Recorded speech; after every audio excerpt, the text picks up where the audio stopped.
So we've got some guests who are on mute. So we're just going to wait and see if we have any more arriving. So if you just relax there for a few minutes.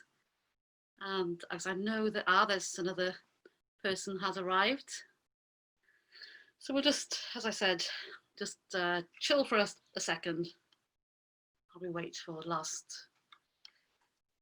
few people. We're expecting 2 more. They can't be delayed in traffic. So that's something. So I'm sure they will arrive at some point.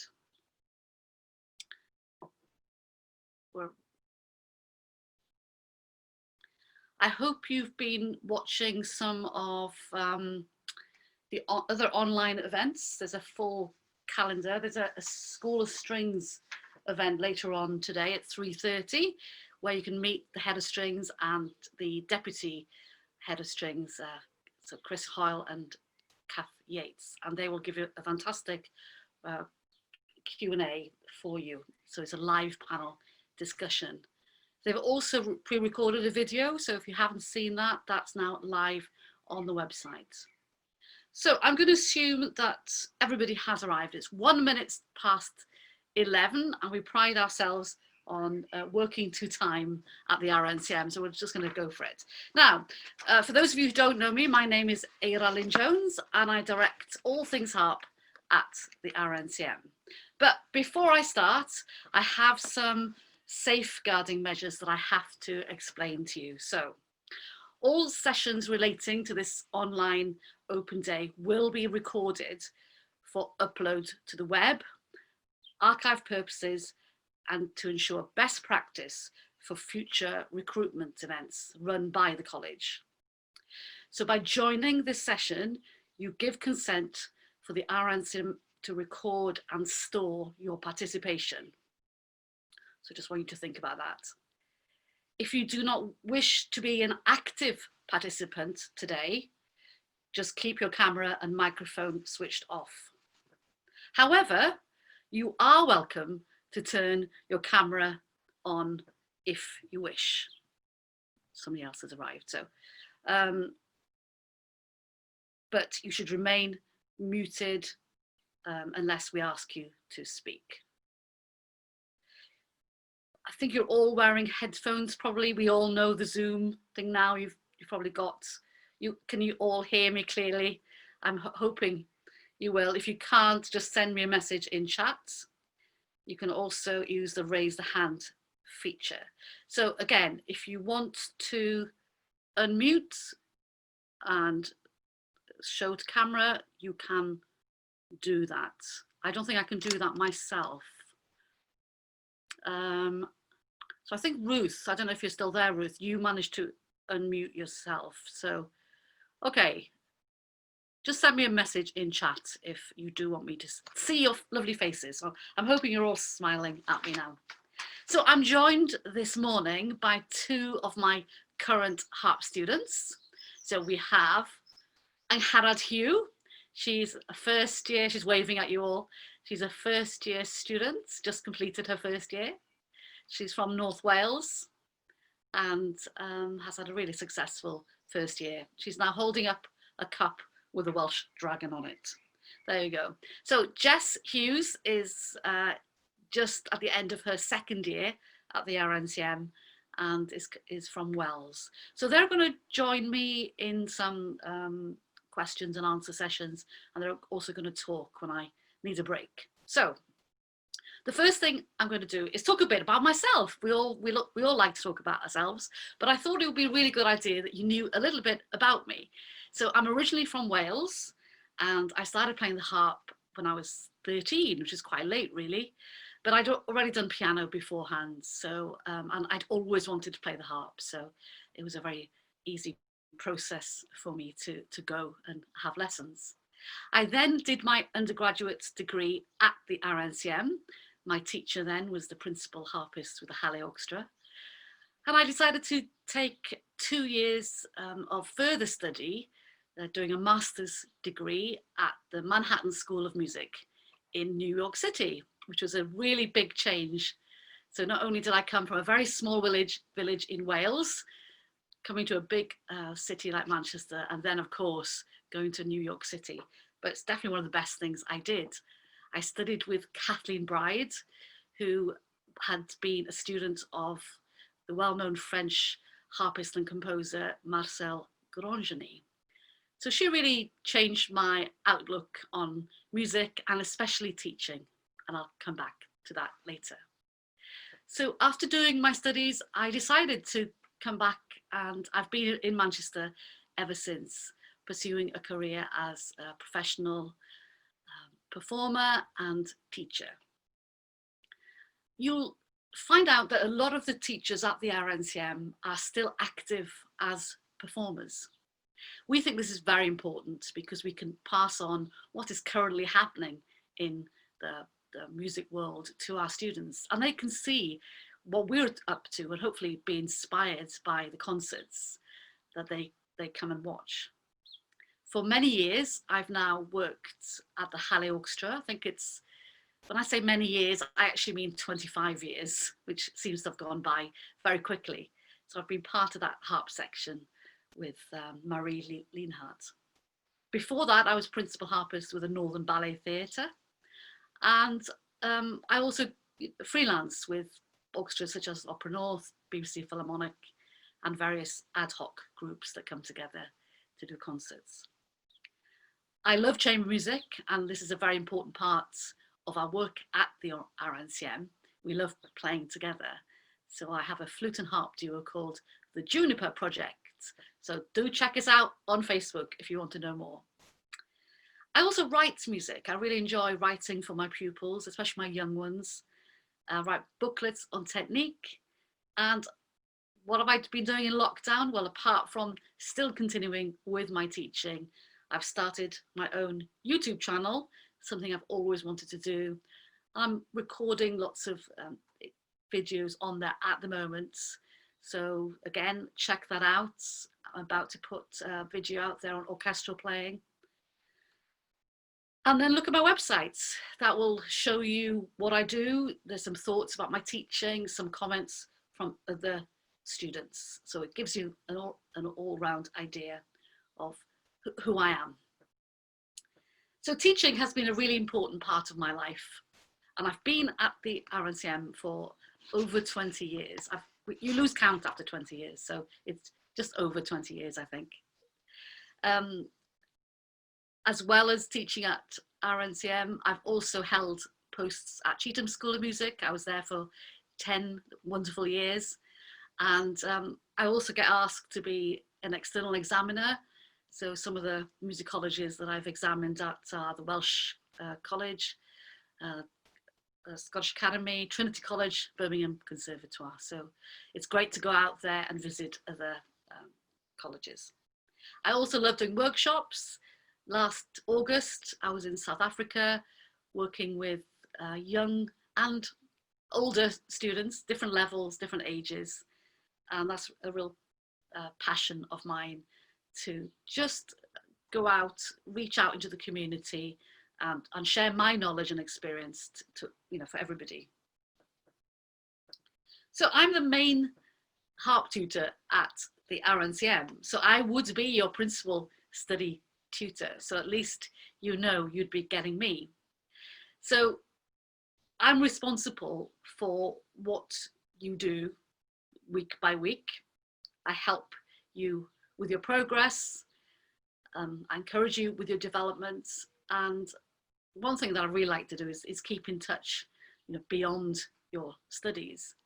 And Jess and Harad will already know that I often ask my former students to come back and talk to the class as well. It's very important that we build a supportive community here so we can all help each other. But I couldn't do it all by myself, so I do arrange workshops, masterclasses with visiting tutors. So for example, in January this year, we had Sivan Magen, who came to do masterclasses and a fabulous concert as part of the School of Strings Festival. In the past, we've had people like Marie-Pierre Longlemay, She's the principal harpist of the Berlin Phil. We've had Pat Stickney and all kinds of chamber music and orchestral players who've just come to add to the experience. So I'm also a chamber music coach. So not only would you get me for your private lessons, one-to-one lessons, if you had an interest in chamber music, which you usually have to do in the first couple of years, you would get coaching from me, but also from other members of staff. And in fact, the RNCM have an open door policy, which means that you can access any class that you want to go to. So you could sit in on a class that the head of strings is taking with his cello students, or go to a woodwind rep class. You could go to the opera department and watch them do a stage class. It's up to you if you want to do that, but it is open. So there are hundreds of hours of events that you could attend during the week. Okay, there's a lot more I'm going to say, but I think to give me a rest, I'm going to pass you over to Angharad now. And I've asked her to talk about anything she wants to, really. So please welcome Angharad Hugh.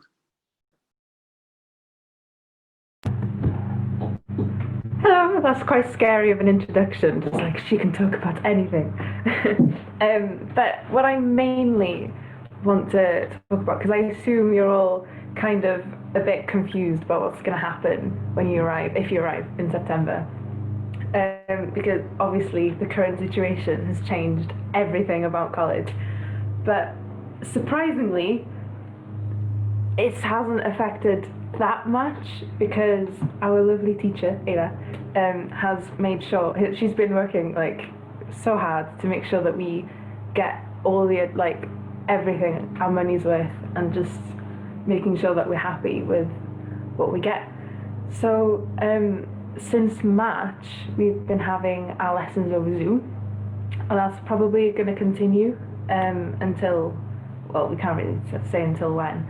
But in addition to that, Ada's been asking her former students and interesting people and just different harpists from across the world to talk to us, like individually, well, not individually, but as a class, in like quite a small group, which I think has been amazing, because we've been talking with people from America, and just it's been really, really good to have that support, and to know that even when the whole world goes crazy, we still can have like a good foundation in like harp world and how to be a harpist. Yeah, I'm not sure what else to talk about, because it's a very, very open-ended question. But yeah, if any of you want to ask anything, I'm very happy to answer anything. There's a uni buddy like scheme, and me and Jess are both on it. So if you can find us, ask us questions. Even like if you just type my name into Facebook, you can message me quite easily, because there's not a lot of Angharad around. And also, I recognise some names, so I'm sure you know how to contact me if you have any questions, or just speak now. Yeah. That's great, Angharad. So just to, if you mute yourself, just to reiterate what you said, I didn't tell her to say all those lovely things, by the way, but thank you very, very much.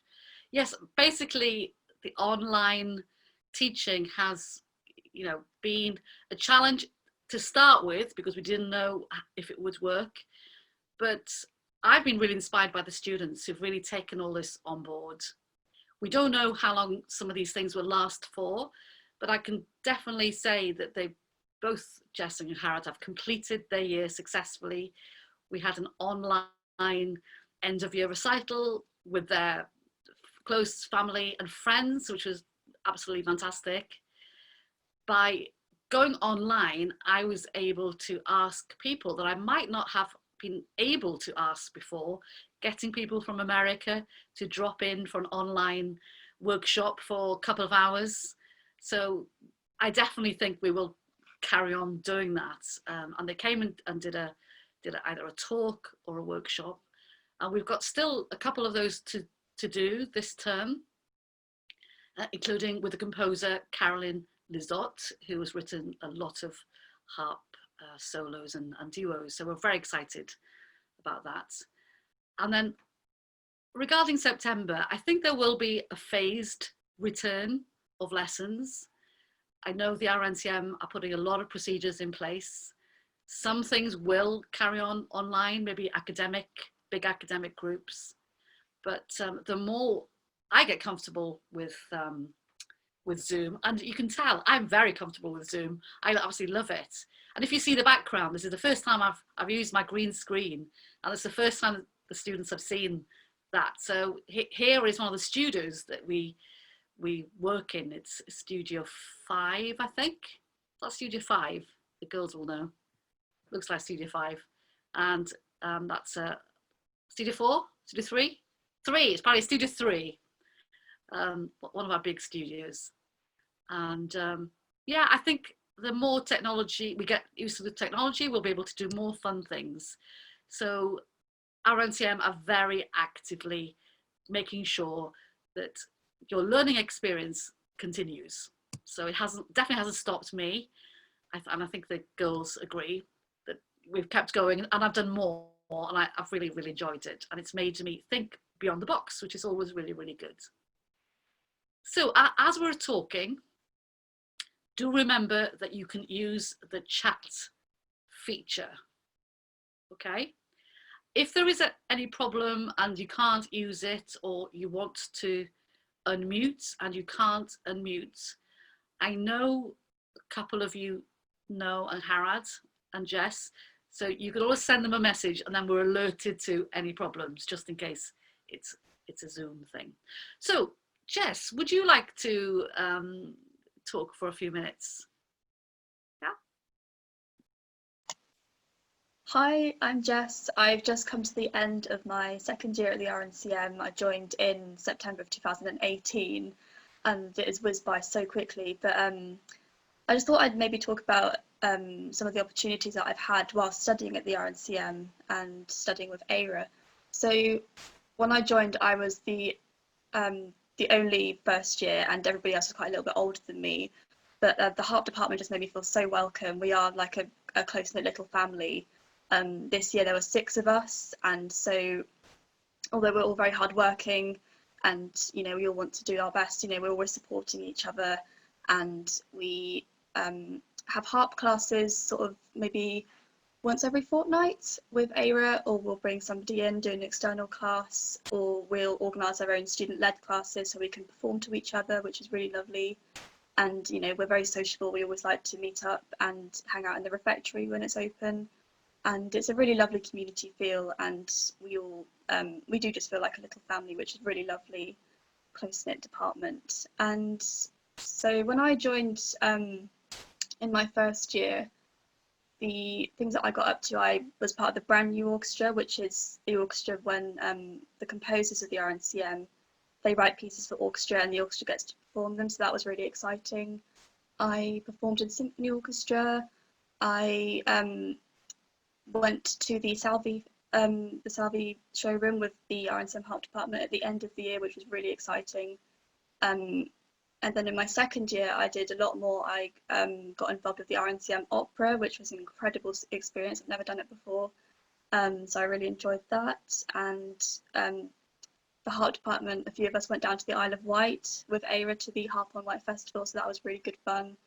Got to meet all kinds of different professionals, such as Monica Stadler, Ailey, I can't remember her last name, was really bad, Ailey Robertson, and Grania Hambley, lots of different harpists who have all different kinds of experiences and play in different styles, so that was really exciting.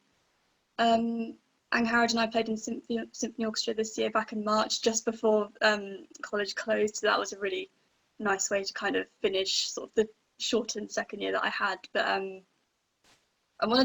one of the really good things about being part of the RNCM Harp department is the Young Harp scheme. which will hopefully continue next year, which is when lots of young harpists from all over Manchester come into the RNCM, and we invite a tutor to come and give some workshops, and it's just a chance for the RNCM harpists to just help out, and if any of the children are struggling, we give them some tips, and it's just a way for us to kind of do a little bit of teaching and coaching work, so that's always really good fun. Yeah, I think I've rambled on for quite enough, so yeah. So thank you very much, Jess. Yes, you've highlighted quite a few things there. I was asked to be guest artist at the Isle of Wight Harp on Wight festival last October, and I always like taking students with me, and the team there were absolutely fantastic. When I suggested could they even play in concert with me, they said yes, and they were part of my opening concert, which I think was a very special moment for us all as a group.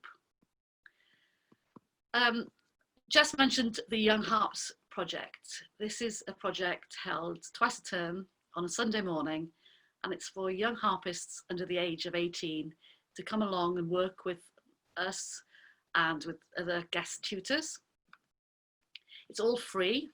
It's a fantastic way of learning how to teach. I wish I'd had a project like this when I was starting out. It's been incredibly successful, although it couldn't happen without the support of all the harp students who I'd really just give up their Sunday mornings to come and help me. It's not requirements, but they all do it. They even bake cakes for the refreshments, so that's great. And if you follow our Facebook page, we've got our own Harps at RNCM Facebook page. You can actually see, look back on what we've been doing. We try to post that on there as regularly as possible.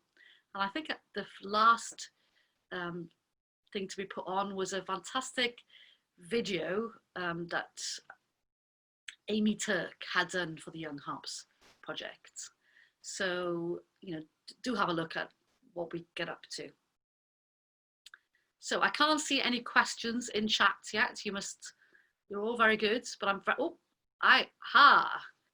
okay, great. So excellent. I have had a message, so I'm going to answer that in a second. Great, thank you very much. So I'm just going to talk about the audition. That's a very frequent question. What happens in the audition? The information is on the RNCM website as to what you have to prepare. It's 2 contrasting pieces. And at this point, I'd like to say, choose pieces that you really enjoy playing, pieces that work for you. They don't have to be the hardest or the fastest pieces that you've ever played in your life. They just should show us where you're at, what level you're at, what kind of music you enjoy playing. They should be, close to grade 8 level. Some people, for various reasons, haven't taken the exam. Don't worry about that. Apply anyway, just for us to see, where you're at. You get a quick study to prepare in the warm-up room beforehand. This is just for us to see what your sight reading is like, but more importantly, how you interpret a piece within a short amount of time. There are no scales. Hooray! That's what I'd say. No, we cover that, during your course here, and we can usually figure out from your playing what your scales are like anyway. There's an online academic test.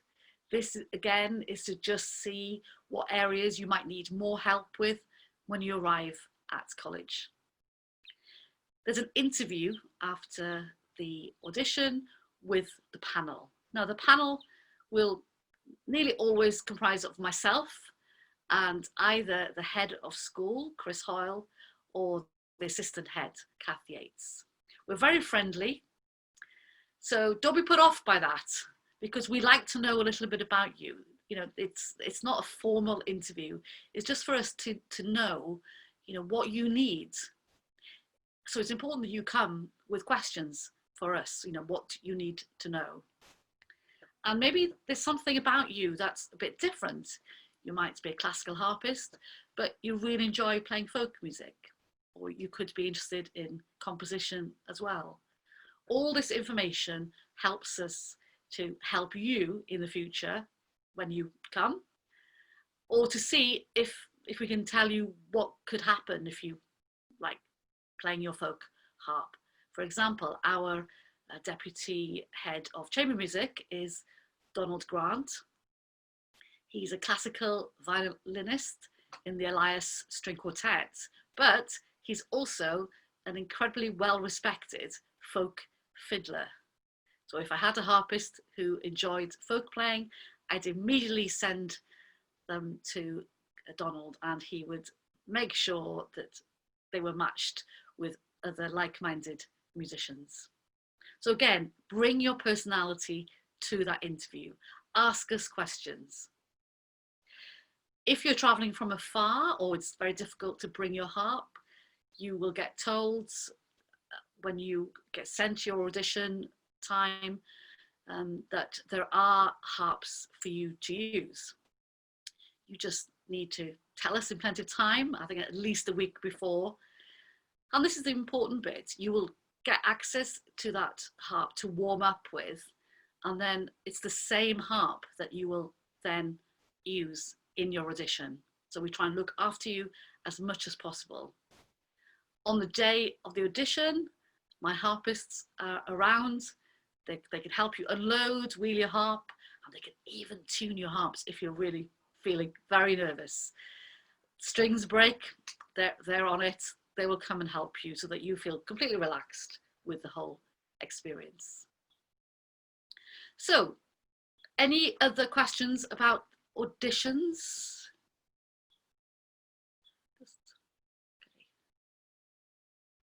Okay, so I'm going to go through some of the questions now. So one of them is, could you describe a typical day at the RNCM? Well, I'm going to answer first, and then I probably will get Jess and Harad to talk, because obviously they do a typical day. So I think the first answer to that question is there isn't a typical day, in that it can change. So every day can change and every week can change. But basically there are certain days for academic lessons. So Monday, Wednesday and Friday, in the mornings, it's academic priority day. You would have your lesson in the week. There would be a class probably, or there could be a visiting tutor. You'd be expected to practice, so you'd have to build in 3 or 4 hours worth of time or more. The more you advance, the more projects you're involved with, you'd have to build in that practice into your day. You might be in an orchestra, so you'd be required for rehearsals.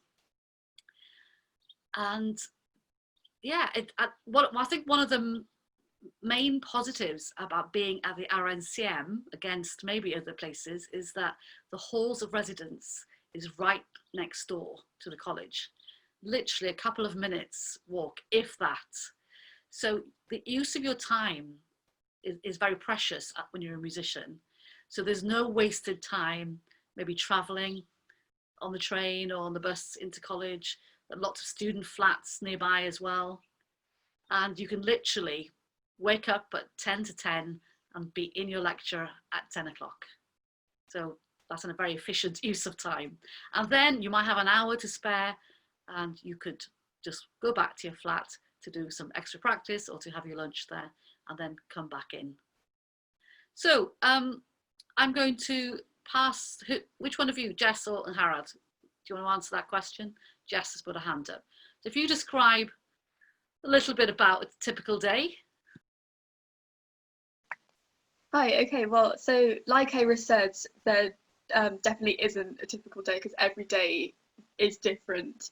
But there is kind of a little bit of structure to kind of each week. As Iris said, every Monday, Wednesday and Friday is academic days and the morning is academic priority time. So a typical day for me, let's say it was a Friday, So on Friday morning, I would usually have a couple of lectures, maybe starting at 9:30 and finishing at about 12:30.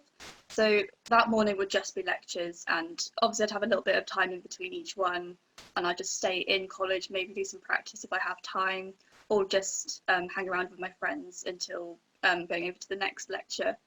So then when lectures finish at about 12:30, it can vary depending on how many you have.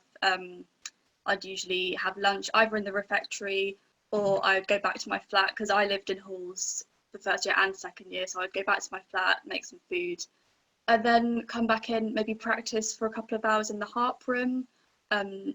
Or we have the room next door to the harp room, which we can use as well. When I was in opera, I would have rehearsals sometimes from 3 o'clock till 9 o'clock. So often that would take up the entire afternoon. Sometimes orchestral rehearsals would be a couple of hours long. Sometimes I'd have chamber rehearsals. I'd have a saxophone and harp duo, so we'd have to schedule in time for those rehearsals. It really, really does vary depending on what projects you're in. You might not be in any for the first term, you might be in lots, like I was for my second year.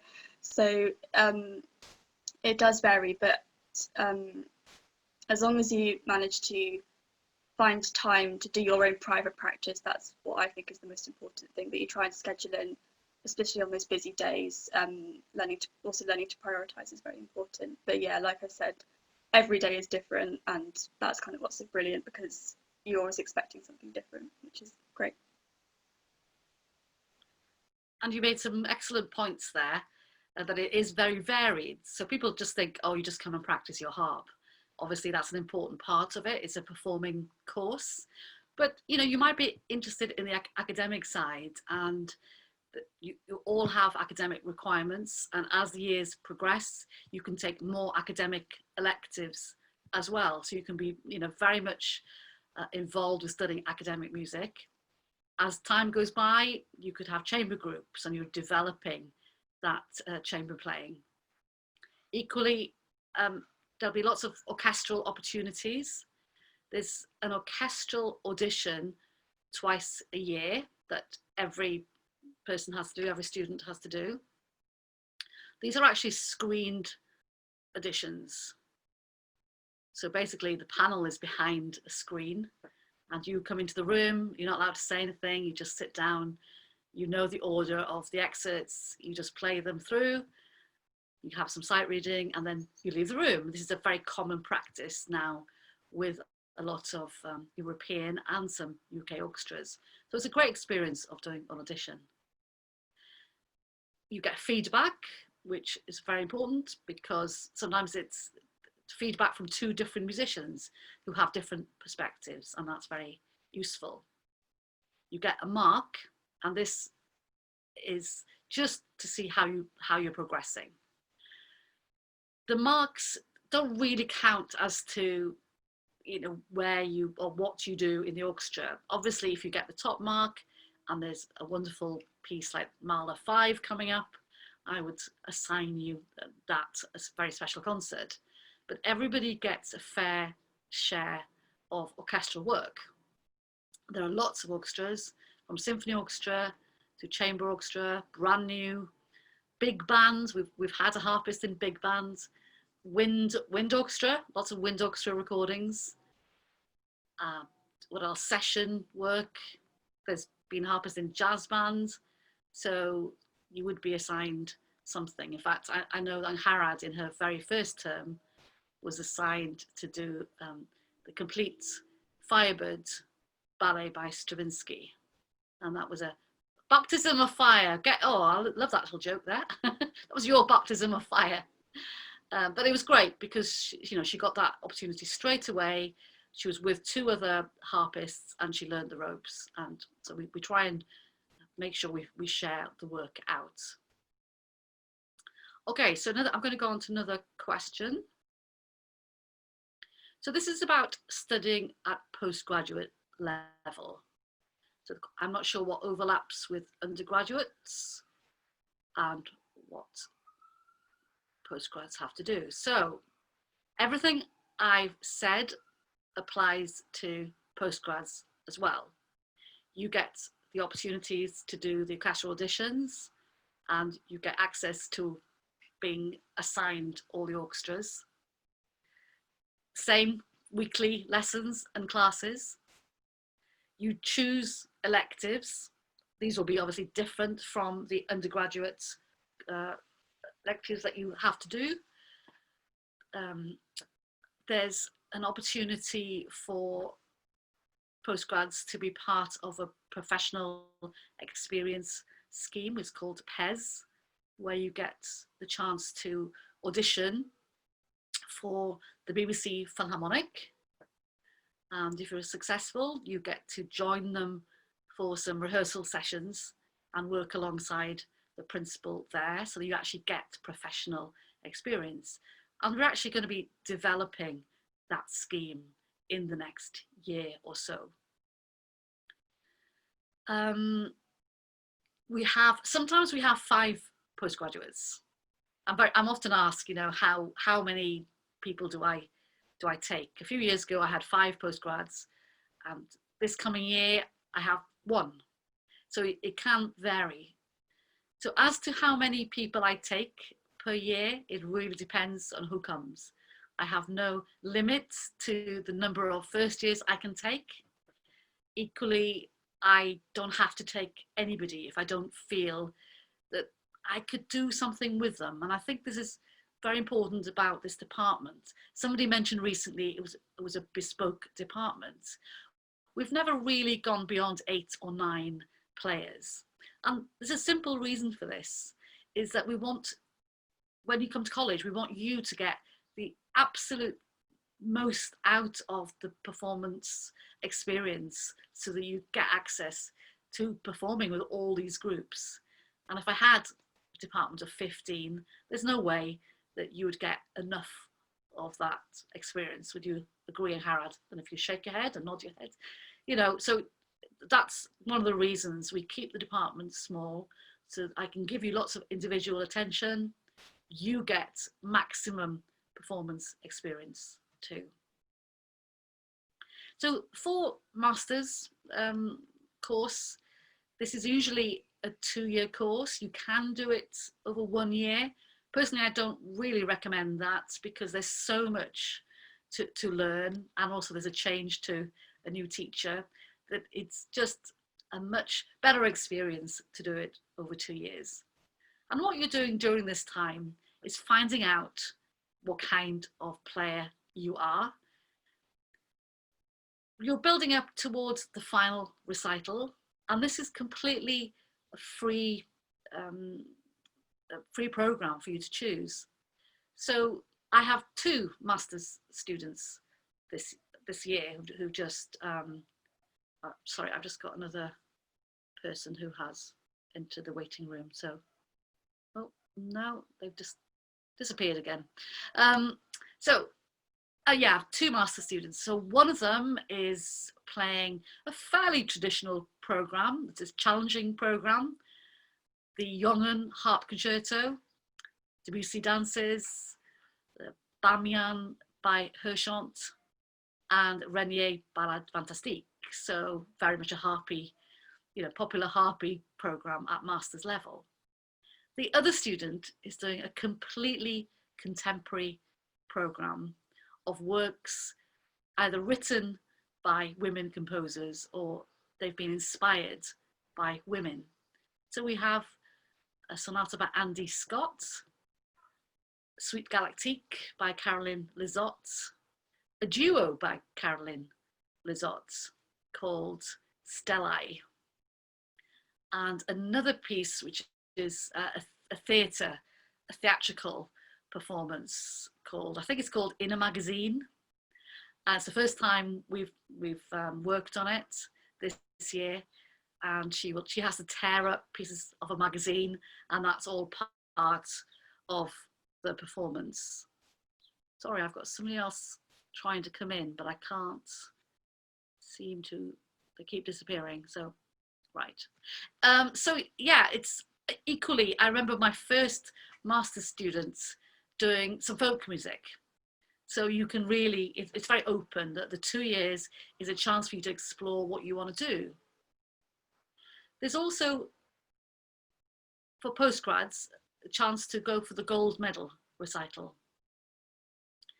And this is the highest prize that the RNCM gives.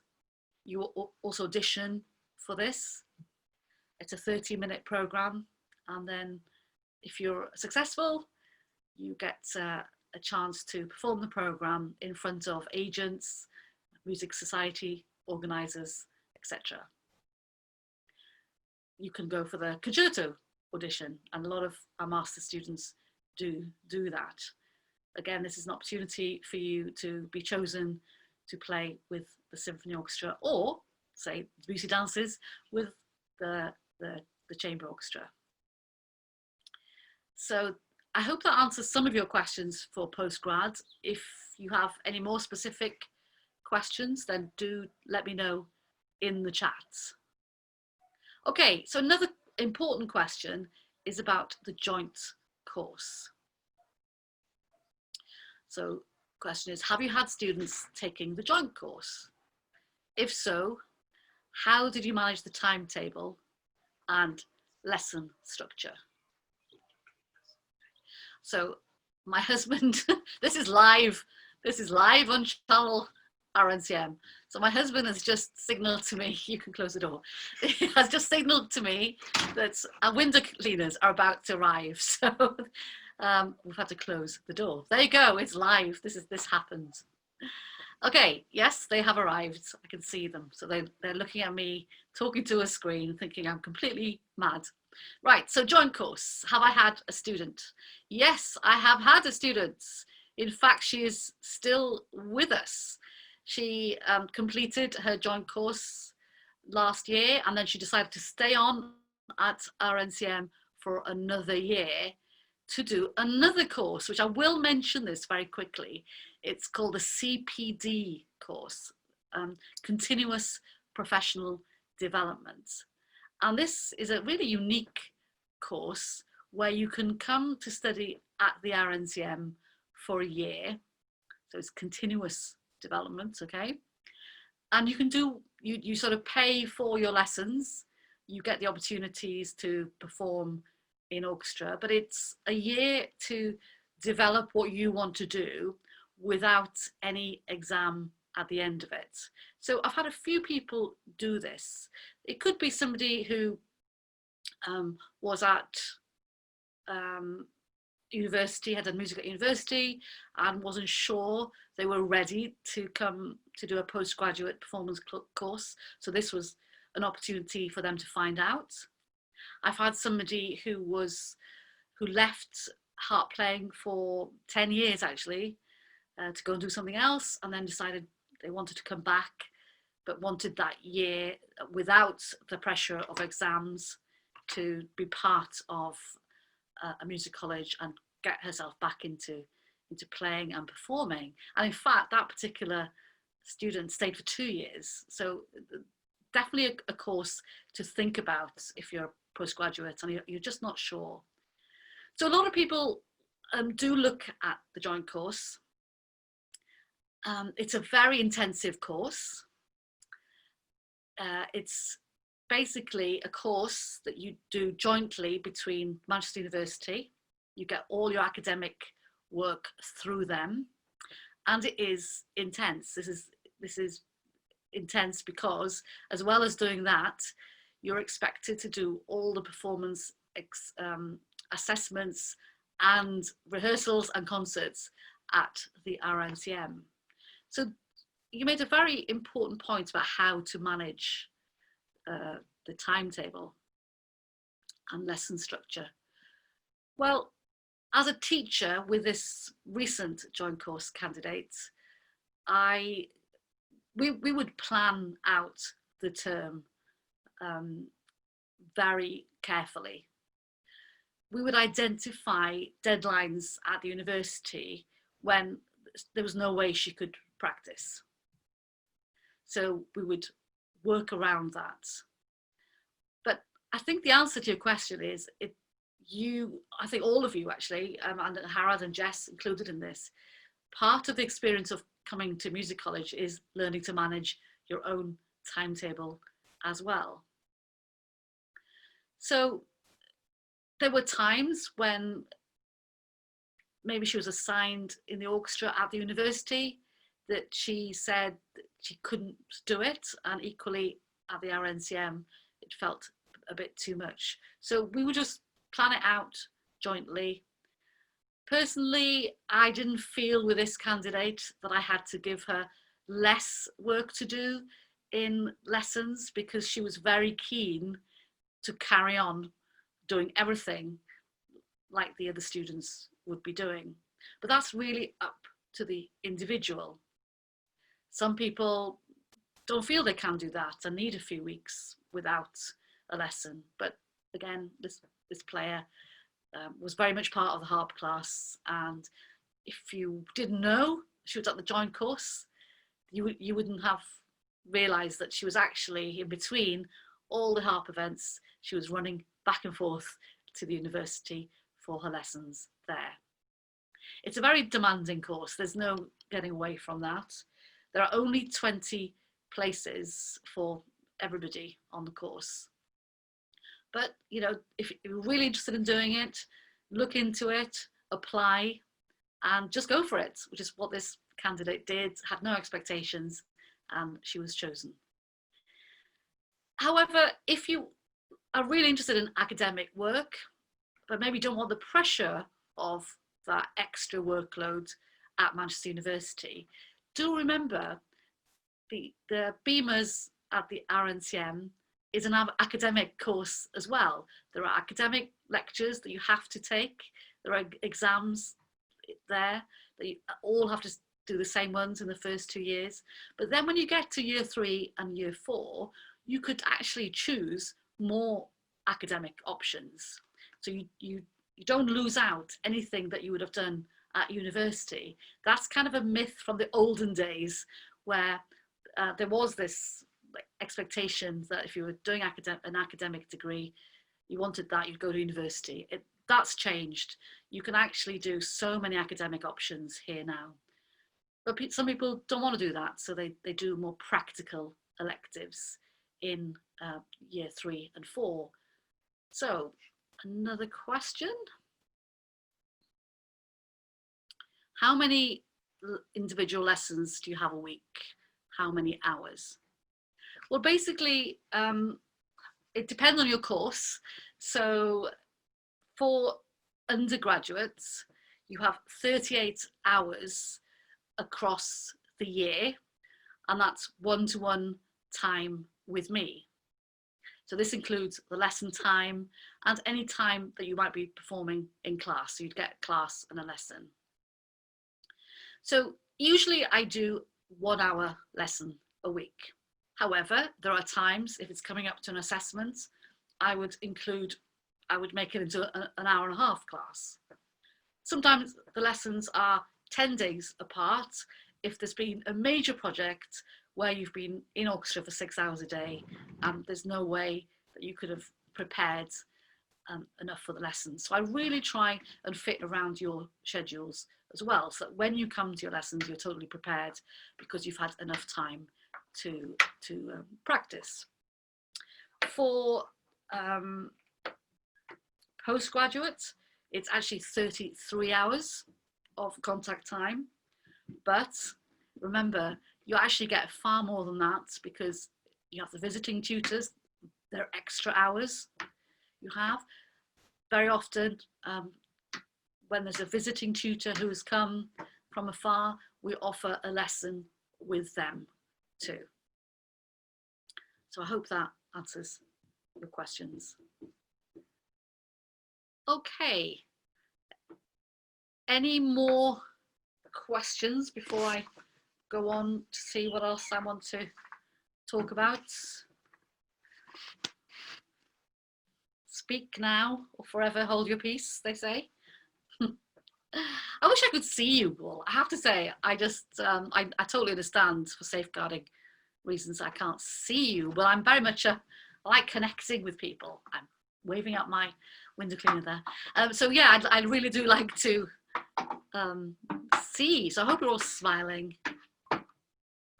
Okay. So we've got another question. What do you suggest doing about consultation lessons given the current situation? I have already been giving consultation lessons online, and if you and they work, you know. We've done a whole term of lessons online. The RNCM isn't open until September, so I doubt I will be doing one-to-one lessons until the autumn. But you're very welcome to contact the admissions. The person to contact there is Ashley Rice, and we can definitely help you have a taster lesson with me or a consultation with me. That's easy to do. So, you know, it would be online. So just say this, that if it was last year and everything was back to normal, I'm very happy to see people and to give them a taster or consultation lesson prior to the audition. The only thing I would say is that I obviously would advise you with maybe your choice of piece for the audition. If I didn't think it was maybe the right piece, I might say, look, you know, have you got something else that you'd like to play to show more about yourself? I never promise to give a place to somebody because the audition process is very fair. It depends how you play in front of us on the day. And I think anybody who says, oh yes, of course, I'll take you, prior to that audition, it isn't really being fair to other people. So I'd say kind of watch out for that. And I can see the other two nodding their heads.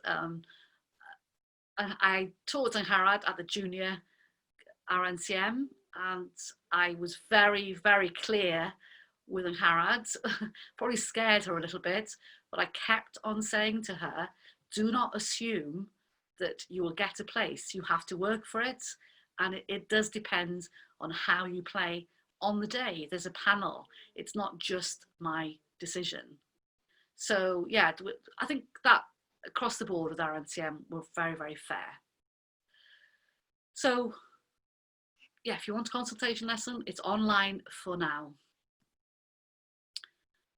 So another question, have you ever had a student who is taking the performance degree at RNCM and also taking another subject at Manchester University? Well, the quick answer to that is no, I've never had that. I've had people who have been interested in doing or keeping up, say, French studies, and they've come to the RNCM and found a tutor or a class, an evening class, to carry on with their studies. However, what's important for you to realise that the RNCM course is a full-time course. So although it would be lovely to be able to say to you, yes, you can do other things, you are going to be very busy at the RNCM. If you manage your time well, you could, ask us, you could find a way. And I've just realised as I'm saying this, that maybe I should also mention to you one of my students this year. She is doing a master's at the RNCM. She's actually from Belgium, and she's been living in Manchester full time, but she also was doing a master's degree at the Antwerp Conservatoire. This was a very unusual question for us to have when she first came, but she wanted to do both degrees. And we had to say to her, okay, if that's what you want to do, we will help as much as possible, but you have to be able to do all the work that we expect of you here. So there were no allowances for her for that. But I'm delighted to say that she absolutely did it. And last week she performed her master's recital in Antwerp. There was no audience, it was just to a panel, but it was live streamed, so that was great. We were there supporting her online. So that gives us hope that in September her recital will be done at the RNCM again, probably with very little audience, but she'll have completed her 2 years. So I would say, find out if that's possible. Can you do a subject at university? I don't actually know that, but you can ask the question, and definitely ask us at the audition. We will find out for you, and we will help you to make it happen if that's what you want.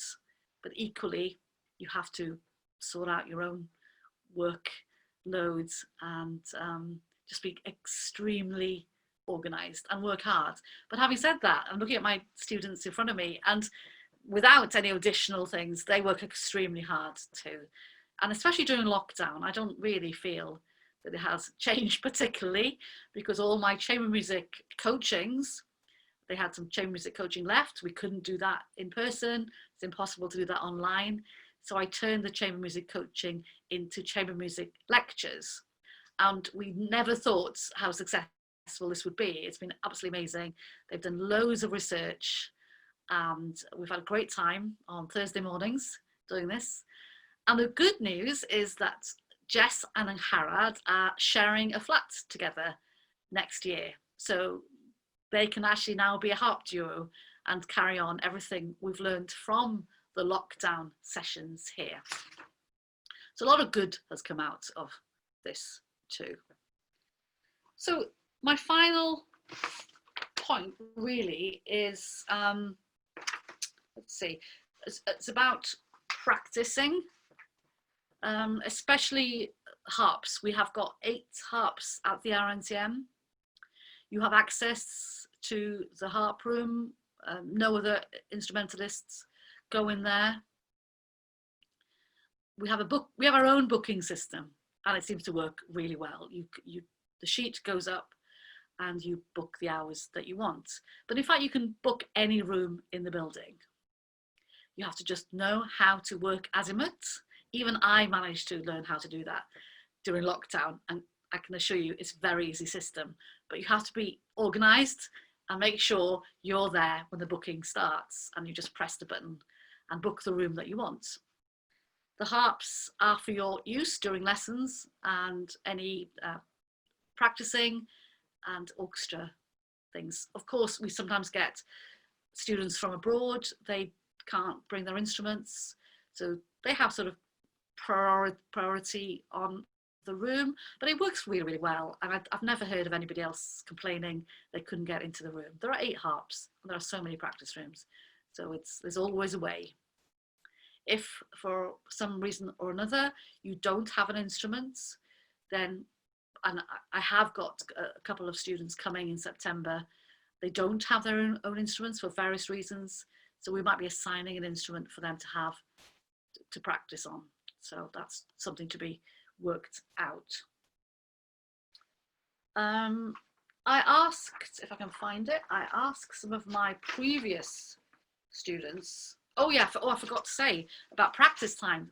The RNCM is open from 7 a.m. in the morning to 11 o'clock at night. There's no excuse. You can practice to your heart's delight. Is it open at weekends? Yes, it is. So the only difference is on Saturdays, we have the junior RNCM. So in the morning, it's more difficult to get practice room. But to be honest, I think most harpists take Saturday morning off. So, but you can come in the afternoon and evening and all day Sunday. So I just thought I'd finish with some thoughts that I'd got from former students. I just asked them to say, what are the selling points? What did you feel was good about the RNCM? And I didn't make them write this, but so the first one was a passionate and attentive teacher who will look after every student. Well, that's very, very nice. But I do feel that I'm passionate about that. And if you want to ask Harad and Jess, I'm hoping they will confirm that. We have a variety of visiting tutors, and this has been hugely beneficial in developing our portfolio career beyond RNCM. I firmly believe that we're not just soloists, orchestral musicians. There's so much that a harpist can do, and you need to have those experiences, from the teaching to understanding jazz charts to Baroque music, all kinds of things. somebody else said, I loved the halls of residence next door. It was easy to walk around Manchester and no travel costs. This saved me a lot of money. So that's good to know. And the final one, friendly atmosphere. I felt truly supported and made friends for life. On a personal note, I got married about 4 years ago. I should know that, shouldn't I? Not about, I did get married 4 years ago. And I had 16 former harpists at my wedding. And I didn't choose them because they were my former students. I chose them because they were very good friends. So that's what I want to try and build, a really great community. Okay, so we've reached the end. It's dead on 12 o'clock. How about that? I would really love to meet you all. I hope I've answered, some of your questions. You might have some more things you think about later on, or something that I didn't answer fully. Do, get in touch. I'm also on this UniBuddy scheme, so you can find me on there. I have an RNCM email address, so do get in touch. So I don't know if you can use your reactions buttons, maybe not if you're muted, I don't know. If you've got any, oh, thank you so much. Well, I have 1 thumbs up, so that's good. I'll take that. Oh, I have 2. Seriously, any more questions in the chat? Just, I'll stay on for a minute. But just to say to Jess and to Harad, I've asked so much of you this term, and this was another thing I asked you to do. But when you visit the RNCM, which we will all be back together at some point, you will meet them.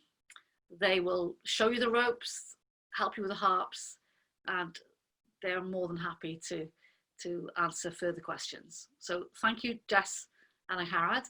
Actually, could you two stay online, because I've got to talk to you about another workshop. Okay, everybody else, I'm going to wave. Bye-bye, and enjoy the rest of the day.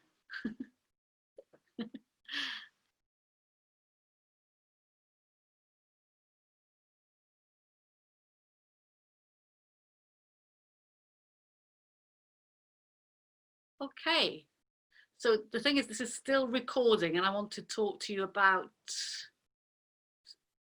current RNCM. So I'm just wondering if I can